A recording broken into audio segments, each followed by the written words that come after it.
It's a divine connection. Well, hello everyone, and welcome to another episode of the Divine Connections. Hello, hello, hello. I am your host, Katrina Deal-McCall. And I am also your host, Sherilyn Eppinger. And Shirley, we are in week three, our part three series of fitness. Well, this week is fitness coaching or personal training. So, who do we have on the show? Well, Katrina, I didn't tell you ahead of time, but these is my alumni from Warrensville Heights. Okay. So usually we always got the Shaw people on here for Katrina, but we got the Warrensville Heights people on here. I feel very comforted and surrounded by my peers today. Okay. So we have on the show with us today, Zaynah, Harbin, and we also have Jay Hollinshead on the show with us today. Yes, so I'm excited. We're going to just jump right into it. So Zaynah, tell us a little bit about you, who you are, and what it is that you do in fitness. Okay. First off, I did graduate from Warrensville, class of 2003. So right now I'm in Alabama. So got started with the fitness journey. I used to run track back in the day. Then become older, life happens, and then I just struggled with the fitness journey. So back in like 2017, I started. It was just really like with kickboxing, and then I started having that passion and saw what the motivation was for me. I wanted to do it for others. So then I just decided to get certified and form, Push and Deliver Fitness. And my platform is primarily online fitness app, and have the different, I do strength training, weight loss, and general fitness. And with the monthly fit plans individuals have. So you have your Apple Watch, you can go ahead and access it that way. Your phone, take it with you. And then I just do the different virtual platforms. We have virtual training that way. But maybe when we get past COVID, I'll go back in person. But, push and deliver. We're trying to give birth to a better and new you. Nice. Awesome. Oh, I love that. Give birth to a better you. A better and what you? A better and new you. A better You're already good, so you can always be better. So that's right. Yes. Do you remember? I don't know if you remember Mr. Patillo, but he was one of our principals throughout the years in Warrensville. And he will always say, good, better, best. Never let it rest until your good is better and your better is best. I love that. Now I'm about to use that now. Okay, I'll send it to you. Mr. Patillo used to say that. Okay, and Jay, let us know a little bit about who you are and what it is that you do. So first of all, I want to say thanks for having me on the call. So what I do is, just like everyone else on the call, I help people change their lives through fitness. The name of my services is called Power Fitness. I got one of my brands on right now. So Power is an acronym that stands for Progression Attained with Exercise and Relaxation.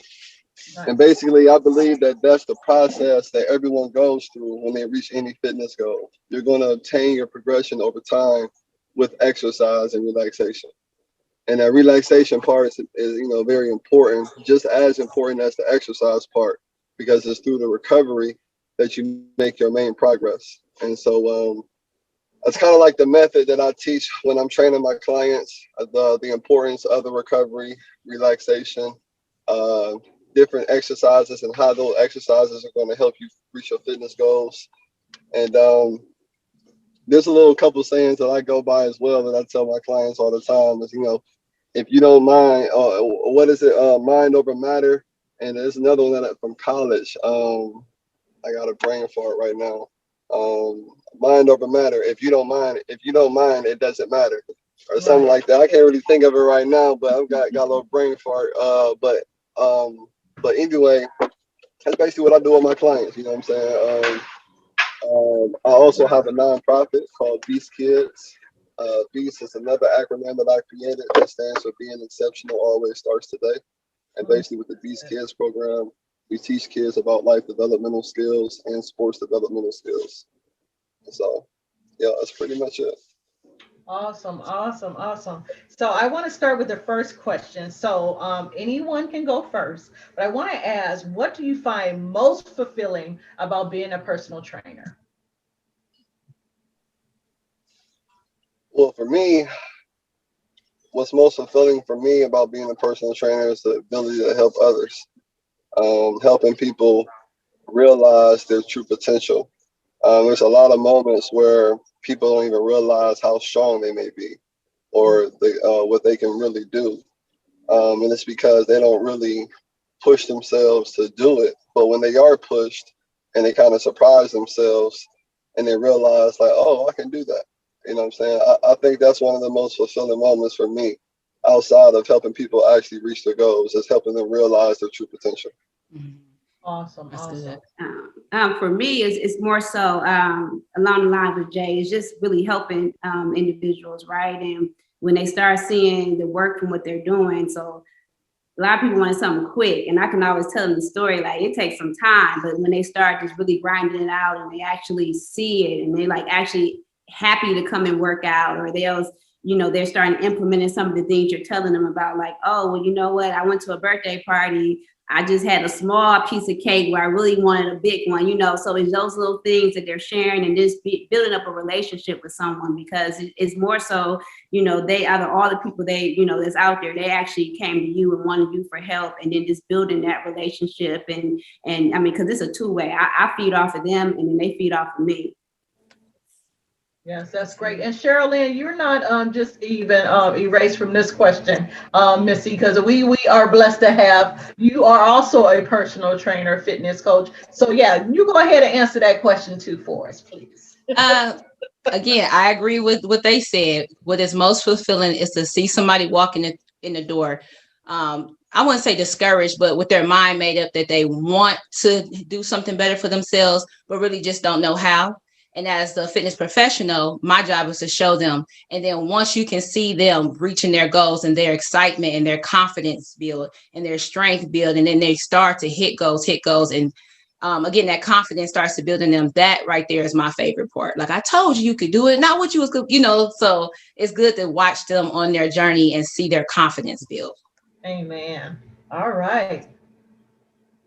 Next question. Okay, so I want to get into y'all personal fitness journeys some more. I know both of you did fitness modeling, and I want to know, how did you start doing that? How did it feel being on that stage and showing, and what type of dedication? Now, me and Jay, we wrestled together. That's my homie. We go way back. So I understand the level of crazy because we wrestled and what it took, but I don't know if I'll ever be back to be so disciplined to do some fitness training. So I want you all to talk about a little bit about the preparation and how it felt once you really made it on that stage. Well, go ahead, Jay. Go ahead. No, ladies first. Go ahead. Well, see, COVID got to me close to the end, so I didn't do it.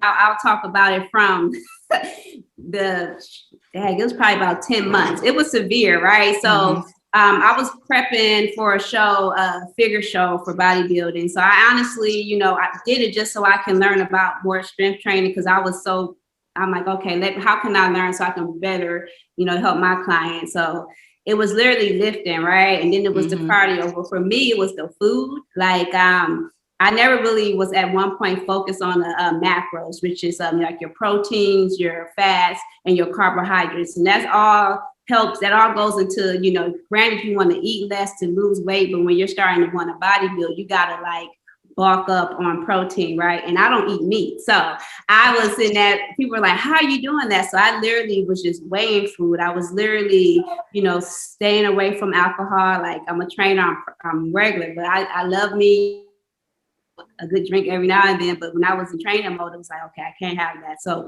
it was working, but that part wasn't the hardest part. The hardest part was the posing portion. So I actually started out with a male coach. And then when I went to this posing event in Mobile, Alabama, I actually met my coach. Her name is Jody Watkins from Be Epic Fitness. And then she, from a female's perspective, was able to tell me, because a lot of things I was kind of short with the nutrients and also the posing sessions. I mean, it was holding it for like 2 minutes, because she told me when you're on that stage, I mean, depending on how big your line is, like you might be up there for 15 minutes. So you can't let it go, and you got to keep holding and getting those muscles, because it's one, that's the part that's one right there. So that was the hardest point. And, I was like, Dad, but COVID got a little bit crazy, and then I had to kind of do homeschooling. So I'm a mom before anything. So that's still on my bucket list to do. So I still implement those workouts, but I'm not as structured. Like I was so on it with the food. Like you said, how much this weigh? You know, let me take this one out because it has to be this many ounces. But you start seeing it, and then they have so many support groups. Like I joined every OCB promotion and seeing other people in that portion, but it's dedication, and that helped me not to get that quarantine 15 when we was all on lockdown, because I was like, oh no, I gotta go outside and run. I can't do none of that. But right, Jay actually hit the stage, which I want to get to probably once we get past all of this pandemic stuff. But that was a fun process though. Yeah, Jay, so tell us all about it. Well, just to kind of piggyback off what she was saying, it takes a lot of discipline, a lot of discipline.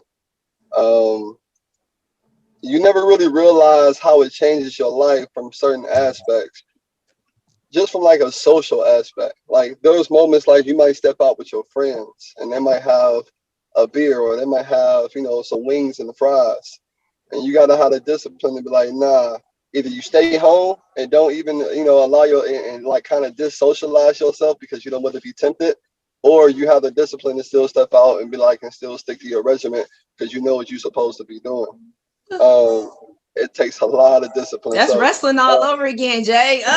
Yeah, I'm free from that. I don't know if I want to go back. Yeah, it's hard, but there's a lot of reward to it though when you stick to it.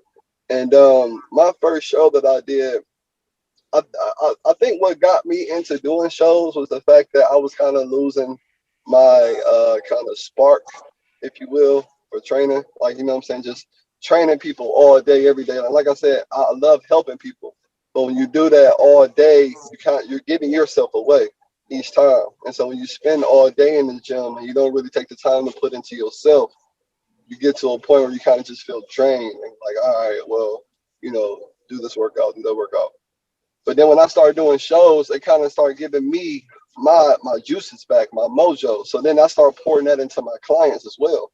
You know what I'm saying? So me doing shows, kind of turned my business up for real. You know what I'm saying? Not only my fitness, but my business as well. And so, when you stay disciplined and you stick to it, you really see the upside to it. I stepped on stage my first time in 2018, and I was 185. And when I started training 3 months before that show, I was like 215. So within that 90 days, I had to cut a lot of weight. And it went back, it went back to my wrestling days. It went back to my college days when I was pursuing alpha. You know what I'm saying? So it went back to certain times in my younger childhood that I had to pull that out of me and you know what I'm saying, and keep that motivation, you know what I'm saying, to keep going. But I love it, man. I love it. I love seeing my body transform the way it has when I stepped on stage. Yeah, I got the quarantine 15, you know what I'm saying? But as soon as the quarantine was over, I went into like a little vegan stage, right? And I dropped that weight right off. And muscle memory is so lovely because it doesn't take when you do stuff like that and you push your body to those type of levels, the muscle memory that you now have, it doesn't take you long to bounce back. You know what I'm saying? And on my Instagram for the last month or so, I've been doing like this 30 days of motivation. But I've been motivating people to get online with me and do workouts and do ab workouts. And for the ones who have done it with me consistently, and definitely for myself, we definitely saw some benefits from it. So, right. Awesome. It's I've seen some of definitely those. great benefits to this, for sure. I took one of your little ad workouts. I was like, I was looking for something to do. I was like, okay, let me go ahead and do this one right here. So thank you. You know what? That is the thing, because I skim through and I'm like, I'll take a little bit of this. I can add a little bit of that. Thank you for that idea. And boom. Yep. And make it your own. Yep. That's it. Yeah. Well, that leads me to my next question for the both of you. When training a group or even individuals, how do you keep all your clients motivated during a session? So with me being online, you know what, I just find, I talk to folks, so I find out what's their motivation and I switch it up, right? So when they meet with me, I make it, you know, all out. And then when it's with them, I incorporate things that they like. And then I incorporate things that they know they struggle with. So that way we can track the progress. And then like right now for my clients, because, you know, I know spring is about to be summer, I got like an 8-week challenge for them. So it's forcing people to get outside the box and do certain things. And because that's something I just kind of ask, like, what's something y'all would like to, you know, for us to do? And so it's working, you know, I'm getting people talking like, oh, I'm sticking to the meal plan. I'm sticking to this. And so, you know, it's trying to keep us, even though we're like virtual, but keeping us, let them know that we're still a family. I'm here for you, and just switching it up. Cause a lot of times, you know, even me as a trainer, I get bored doing the same thing. So I look at different, you know, my circle of people that's doing fitness, and I'm like, oh, let me do this. And if I do it, I'm like, you know what, I'm going to let them go ahead and do this. But I might, you know, make the reps or, you know, amount something that I know that's going to still be a challenge for them. Right. Oh, that's good. For me, the same thing, just, you know, knowing your people, you know what I'm saying, being able to gauge the crowd. I'm not going to tell someone to do 100 reps or something if I know they're not mentally prepared for that type of fitness. You know what I'm saying? Because there's definitely a method to the madness. You know, and it's always a method to the madness. So when I tell someone like, hey, I want 100 reps of this, I'm not going to tell them that if I know they haven't been with me long enough to know, like, all right, I can do that. You know what I'm saying? So I always make it challenging for that individual, something that's obtainable, but challenging at the same time. So you have to build them to get to that point. You have to break them down and build them back up. You know what I'm saying? So, and that's basically what I do when I train my clients. You know, we're breaking down whatever their perception is on working out, or whatever they think working out is. And we're starting from ground zero and we're building from there. You know what I'm saying? So that alone keeps them motivated, because they now understand the process. They understand why we're doing this particular workout. Why am I doing these particular amount of reps, and so forth and so forth. So, and then outside of that, just verbal praise. You know what I'm saying? Let them know that, like, hey, you can do this. You know what I'm saying? Like, you a beast. You know, like different things like that kind of translates well when I'm trying to motivate my people. That's good. That's real good. When you have people coming in, what would you say is the biggest mistake, or not even just coming in, but overall in the health, fitness, and working out?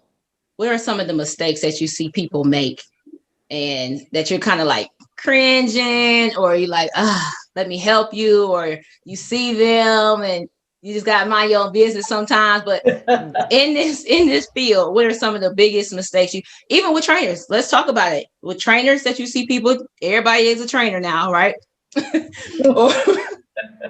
Sorry, everybody is training now, or just people that's on their journey. What are some of the biggest mistakes that you all see? It's so saturated. Like you said, everyone's a trainer. You know, anyone can just wake up and be like, oh, I'm a trainer. And as long as they got like a good following base and people fuck with them, like, you know what I'm saying? Like, all right, I'm a trainer. Like, no, like, and that's when you start seeing people trying to train other people, and the form is all bad. Technique is all bad. And that's the one thing that makes me cringe the most. When I see it makes me cringe when I see someone in Planet Fitness or LA Fitness doing squats incorrectly, but not as bad as when I see a trainer teaching someone. You know what I'm saying? Bad form, because that's ignorance. That's blind leading the blind. Like, one thing, if I saw Cheryl Lynn over there doing squats by herself and she was doing them incorrectly, I just go over there and help her out, and it's no problem. But if I see Cheryl Lynn training somebody and she's showing them how to do squats incorrectly, so that's two people that's now doing incorrect squats instead of one person. You know what I'm saying? So that's like, come on. You know what I'm saying? Like, I think that makes me cringe the most. Bad form and technique. I'm gonna jump in and agree with you. Yeah. I agree with you. When I first was at the place that I am at, it's like, man, you talk a lot, you do this. Yeah, I do, because I learned and I'm supposed to teach you. I am the professional. And if you ask any of my clients, any of my people, what do I talk about? Form. I was no injuries. Okay. It is my job to make sure that you're safe, that you can do what you're supposed to do. And I agree. That is one of my biggest pet peeves is when the form is bad. And don't you be a person trying to teach somebody and the form is bad. And then I will also say that just because you were an athlete, just because you work out yourself, it doesn't mean that you have what it takes to teach others. And that's what a lot of people miss too. Like, oh, I'm in shape, bro. I was an athlete. Let me just jump into this. No, please, sir. Please, ma'am. Don't hurt nobody. Go get you some education and some training. Go ahead, Zaynah. Oh, I agree with all that. And then I would just add, everybody always, because I learned a lot about nutrition. That would make me want to just, study it. Is like people like, oh, just get rid of carbs. Or, I'll have some people call me and be like, okay, so should I just get rid of the carbs and just do cardio? Like, I'm just trying to lose some weight real quick. And then, so what I teach my clients is I want a lifestyle change, because it's like, if you're just like, hey, you know what?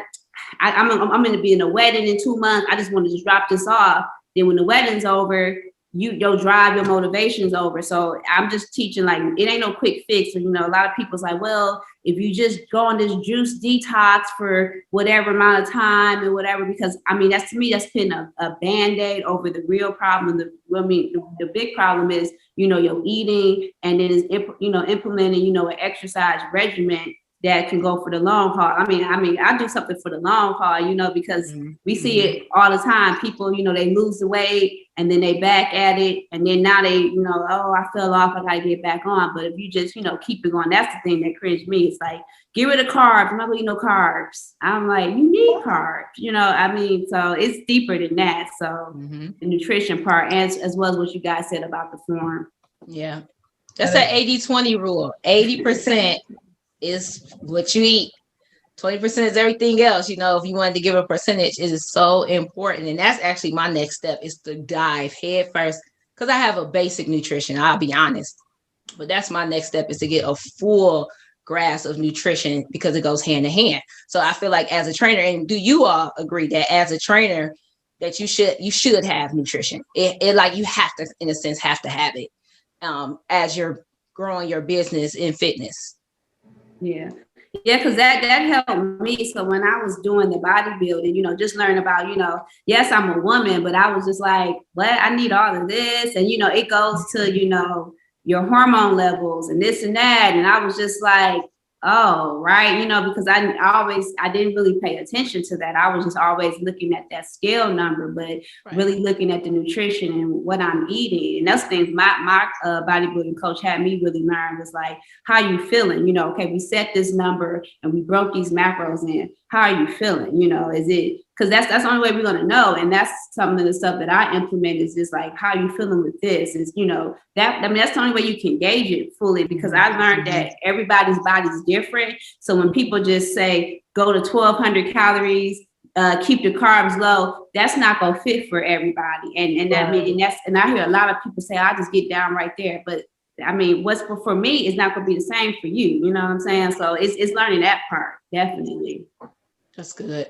Yeah, for sure, man. People think that, oh, let me just do this 1,200 calorie diet, and I know everyone's body type is different. You got to know what your caloric intake is right now, with your current, based on what you weigh right now. You have a certain caloric intake to maintain that weight, and then from there, you want to do a caloric deficit to try to lose weight, and you want to burn more than you consume, more than you eat. So it's like, that's the method behind trying to lose weight. And if you're trying to gain weight, you got to have a caloric surplus. You know what I'm saying? But you got to first know what your regular caloric intake is right now for what you weigh right now. You know what I'm saying? People don't even realize that. They just think, oh, this person did this 1,200 caloric diet, and I see them doing it on Instagram, and let me do this, and people want to be followers. Because I made a share, I was nutrition deficient when I met my female coach, because I was down so low. And I just thought it was because, I'm just working out so crazy. And so she had to like guide me up to those nutrients, you know, and then I was like, oh, it made sense. So that's why I'm real big on, you know, you gotta know your body, but those little things like vitamins A, C, and all that we don't pay attention, like you need that. You need to pay attention to that more than you just worry about that scale and how many calories you intake in each day. It's a big picture. I wanted to ask, how do each of you, and this is a question for you, Sherilyn, as well. How do you feel about the BMI, I want to say calculation or calendar, the body mass index? I have used this in the past, and what they say with your age and weight, what body weight you should be. How do you feel about that? Because I'm like, that's almost like not really accurate, or is it accurate? So can you please explain for our listeners how you feel about that? Y'all want to go before me? BMI is an old standard that needs to be refined, but insurance companies use it. BMI doesn't take in. So what BMI is, for anybody that doesn't know, it is your height versus your weight. And it says based on you being this tall, you should weigh this much. I'll tell you right now, I'm 5'6", I'm 160. My BMI says I'm overweight.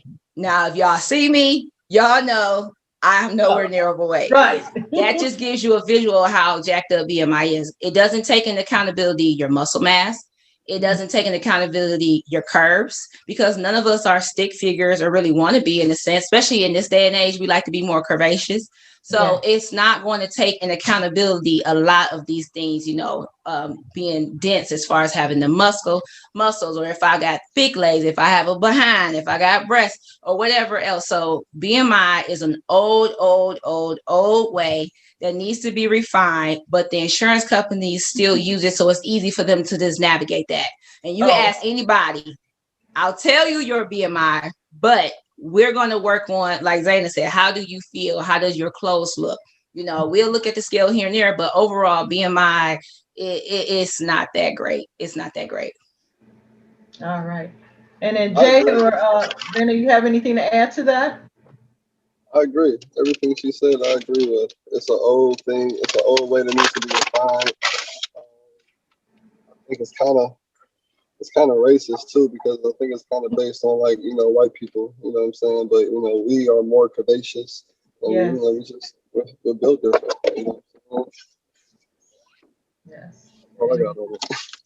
No, I agree with all that, and that's why. And see, with what you're saying, that was hard because I was always in the beginning. It's like I got to worry about the BMI and I got to worry about the scale, but it's more to that. It's other accurate measurements that you can use to get an ideal of, you know, where you are. Because the thing says I'm overweight, and I'm like, all right, bet. So.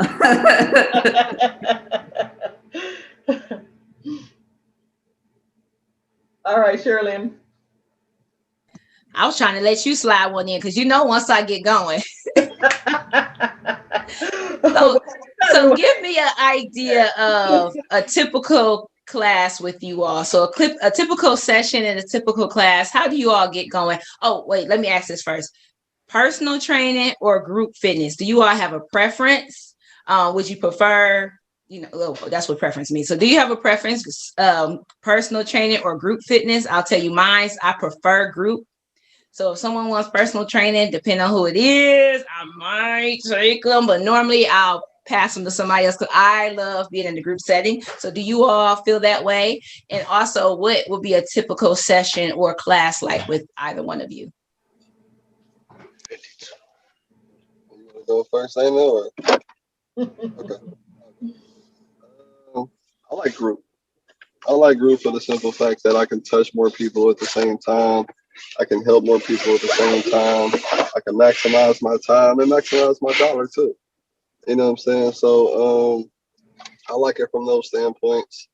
The energy, the vibe in the room for the people, when you got them all going, they're sweating, but they're motivated. They want to keep going. We keep pushing. You know what I'm saying? I got a class called Beast Cardio, and I love doing that cardio class. You know what I'm saying? It's hard. It's challenging. And you could burn at least 500 calories in the class within that time frame that we do it. But it's just so motivating to have those people in there with you, and it's just we all just grinding together. So yeah, I like group fitness for sure. And plus, it keeps me from being in the gym all day, training one client at a time. So that's where I'm at with it. Well, it don't really matter to me, but I've primarily been doing like individual. I did a couple of group classes, but something about it, because a lot of people, they just so nervous about like actually like going out to the gym themselves, but just actually kind of, being able to have that one-on-one talk with them. And then that gives me time to get to know, the person that I'm working with. Just by me being online, some of the people I haven't really met, they just got like the plans, but I'll still reach out to them. So, I mean, my personal, group is good because everybody be going though. So for the different classes that I have done and attended, so the vibe is right. So, either way, I can still get the energy with the clients. That's awesome. All right. So for the three of you again, this is a question. Do you have your own personal fitness goals? So if you're not training for an event or to be on stage, like even right now in COVID, do you have your own personal fitness goals, and have you met that goal?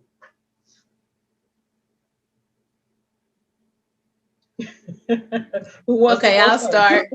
My personal fitness goal right now, I honestly want to gain like 10 pounds of muscle. Since I've been all fully in training, I've lost 30 pounds, and I would like to be a little bit thicker but more solid. I like to lift. Have I reached that goal? No, because honestly, I've been juggling a lot.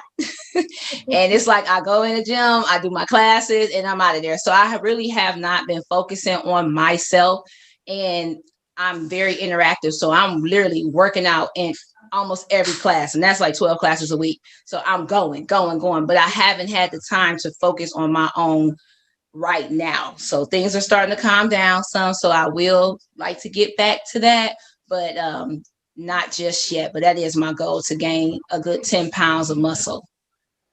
That's awesome. Protein. Yeah, I was just gonna say, yeah. That's not another goal, to eat right, to eat enough. Not eat right. I eat right, but I just need to eat enough, and I know that. I feel like with my goal,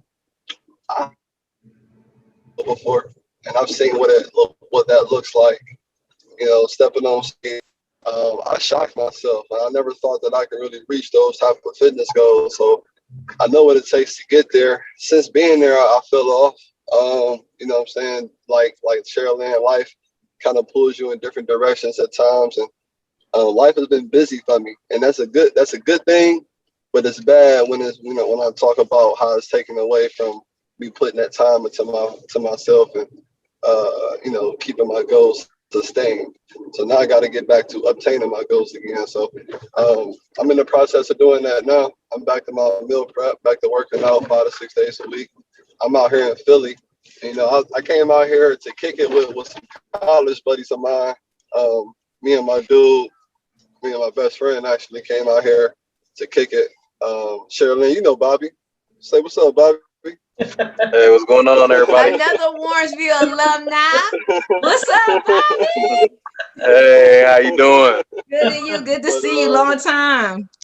Yeah, long time. But yeah, me and Bobby also went to college together, so we came out here to Philly to kick it with some college buddies of ours. And so, but I still worked out while I was out here, and I still, I kind of ate loosely because I'm out here in Philly, Philly cheesesteaks, of course. You know what I'm saying? But I still maintain working out though. I did my cardio, did my lifting weights, and so like I'm on it. And when I get back home, I'm right back to meal prepping as I start my week tomorrow. So yeah, I'm on it. Yes, and Zaynah. I don't have any. Mine's is just really maintaining. Once we get through this school year over, then I would for me, I'll probably try to do a little bit more cardio. My main thing was just to survive this virtual school year. But I still meal prep. I started, now that the weather's nice, like I vibe off of bright sun, because I work out. I have to work out early in the morning because work in school, and then I'll have clients in the evening. I know that I'm not going to get it done. And that's what I preach to my clients: figure out morning or evening and do it. So I'll probably do more cardio. Then I used to just do like workout twice a day. So I'm gonna try to gradually get back to the summer months, but as long as I'm maintaining, I'm not gonna really complain. That's good. That's good.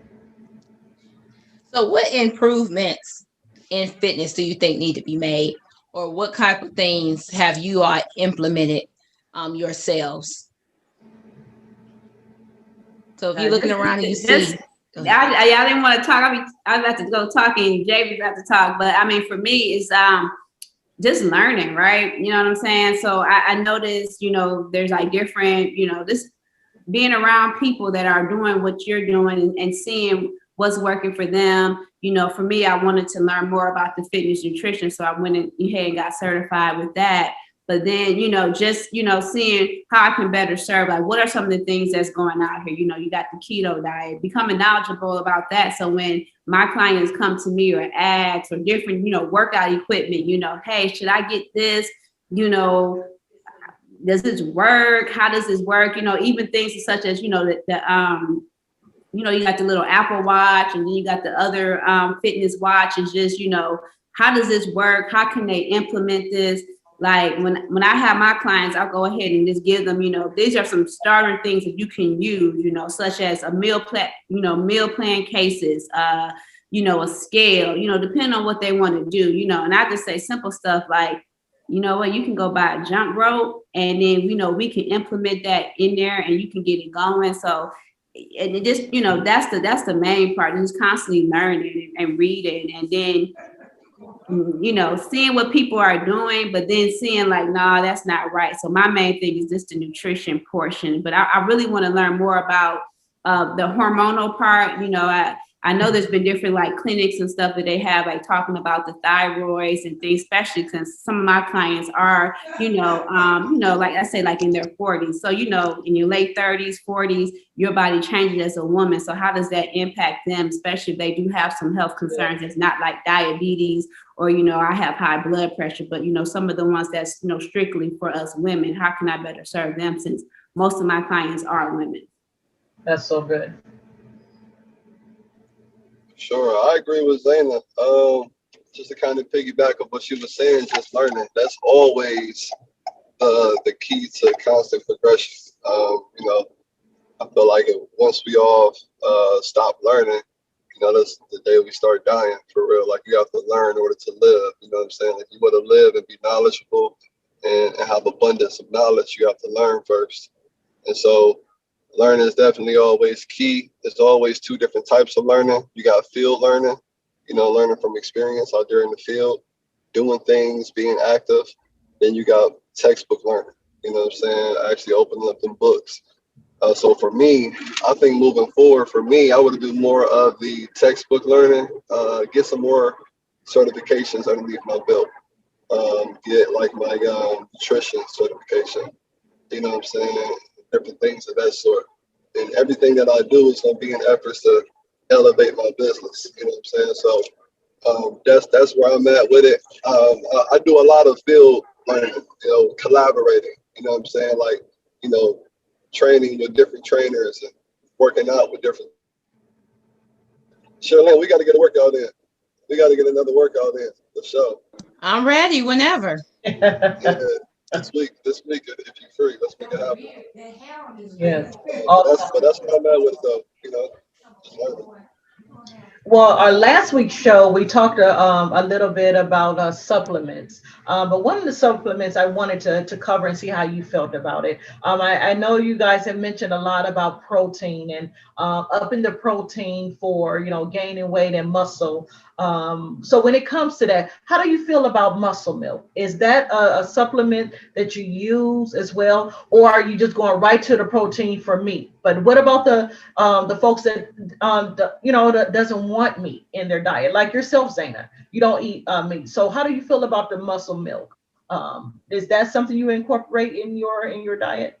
So, oh no, I never, honestly, I never ever had that before. So, for me, I always just try to go to the source, and with me not eating meat, I literally can get that from beans, vegetables. It's a whole slew of things, quinoa, even things like mushrooms and spinach, they have it. So, I'm not like vegan because I still have the cheese and the eggs, but when I do fall short, a lot of my key products was the First Form. They had like the protein powder, right? So basically, I went with them because I read it. So I want to make sure that the BCAAs, which is the amino acids, they need to at least be 5.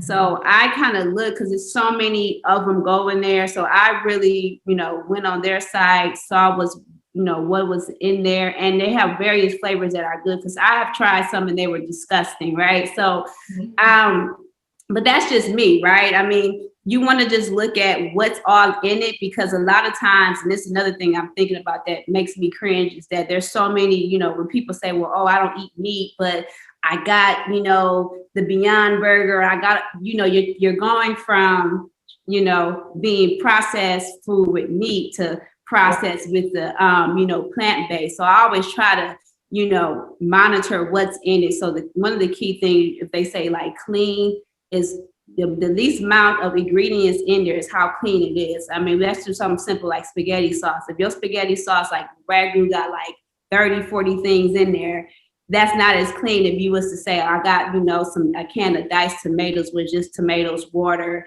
and maybe garlic, right? So I haven't seen what was all in there, but that's a key thing to look for, like what are they putting in here? Because they can literally be putting stuff that's not good for your body, but you're like, oh, well, it's muscle milk, or, oh, this is this granola bar, and it say it's fat free, and it's like, that's the other part of my client, you got to do the work. And this is the work of like reading what's in it, not what because they want to advertise it. So if I say fat free, you're going to be like, cool, I want to lose weight, throw it in the cart. Right. That's good. What about you, Sherilyn? How do you feel about muscle milk, or have you used it? I haven't used it. I'm gonna be honest. I'm not a big supplement person. I tell you, I don't know much about it. That's it. I don't know. All right, so we move on to Jay. What about you? That's it. I use supplements. I have used supplements. I've used muscle milk before. I don't like it. I haven't used it in years. It's a product that was actually outbought by Coca-Cola, if I'm not mistaken. So it's got like different sorts of added sugar, different things like that. So when Zaynah talks about do the work, I agree with that. You know what I'm saying? You gotta do the work. You gotta look at what you're putting in your body. You know what I'm saying? So before I'm putting in supplements in my body, I'm also doing the work, making sure that if there's any alarming things or red flags, ingredients, I'm not gonna pursue putting it in my body. So I don't use muscle milk. I don't encourage anyone to use muscle milk. And so like that's why I think about muscle milk. All right. Sherilyn. So I want to know, what are you all's business goals? We all individually have our own businesses. We're doing well, and so what's your goals for your business? Go ahead, Jay. My goal, I would open up my own gym. I want it to be a facility where people can come in and get personal training. They can get physical therapy, occupational therapy, massage therapy, nutritional therapy. You know what I'm saying? I want it to be a universal center. People just overall wellness and health, and also a safe haven for the kids. My Beast Kids program, I want to implement that more. I want to manifest on that, and as that grows, I want to house my Beast Kids inside of my gym. You know what I'm saying? And of course, it'll be sectioned off, but this will also be a section where it's just solely used for the kids. Different classrooms for workshops and stuff like that. And I want my Beast Kids nonprofit to be a catalyst or a bridge that helps the kids get to the next level of scholarship funds, the colleges and stuff like that. You know, and that's kind of that's the route that I'm headed. That's good. Oh, that's good. Sounds good. One of my goals is that I want to get some contracts and be more for like health wellness for some of the local companies we have here. Because, you know, even at my job, they do wellness points. And, you know, now with, because I'm an engineer, a lot of people, we working from home. So jobs are trying to figure out how we can still keep people engaged, and as well as the whole fitness portion. So this Huntsville, Alabama is engineering city. They call it Rocket City. So just sending out stuff, brochures to these different companies. I mean, it's about probably 200 plus engineering companies. So someone's bound to say yes. So that's one of my goals, is that way I can at least reach more of a platform and get that notion with a lot of these different various companies we have here in the area. That is so good. So good. And then Shirlene, your goal. I want to open up my own health and wellness center. Kind of like Jay, I really want to have it all in one pop. I want it to be in the inner city. Where I'm at right now, I tell everybody I want to own that whole plaza because it's needed. I really want to be where the need is at.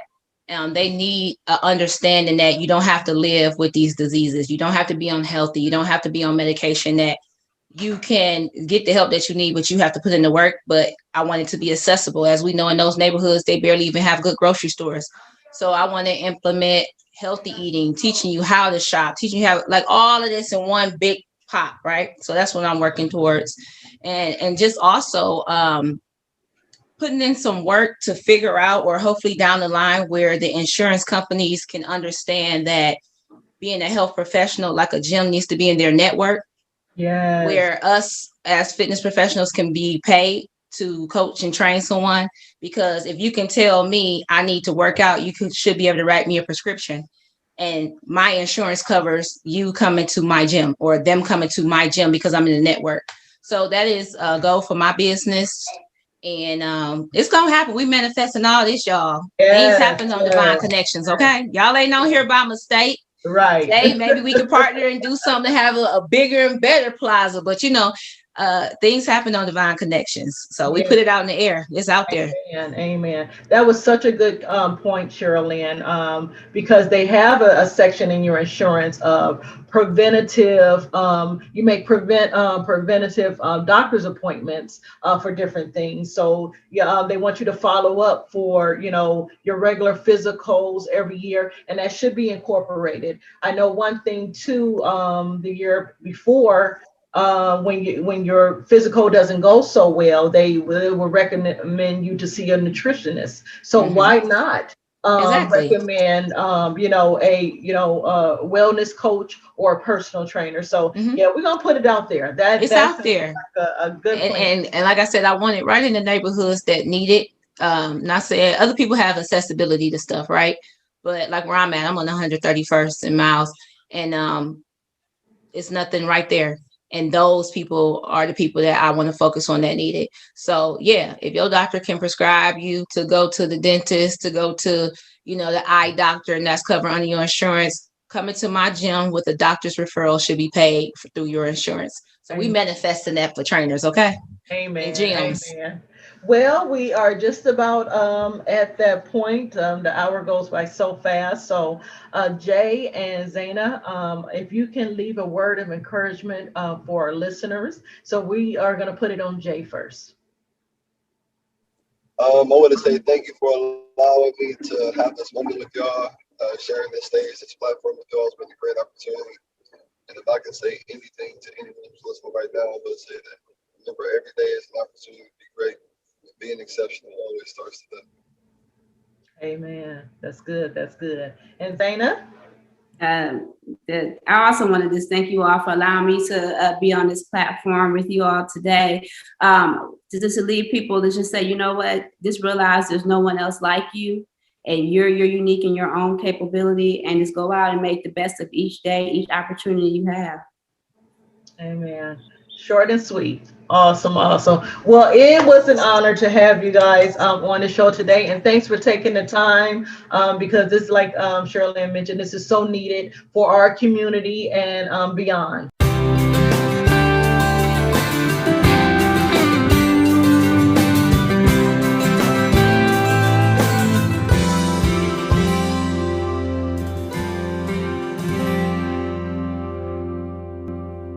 And while we uplift, we glorify.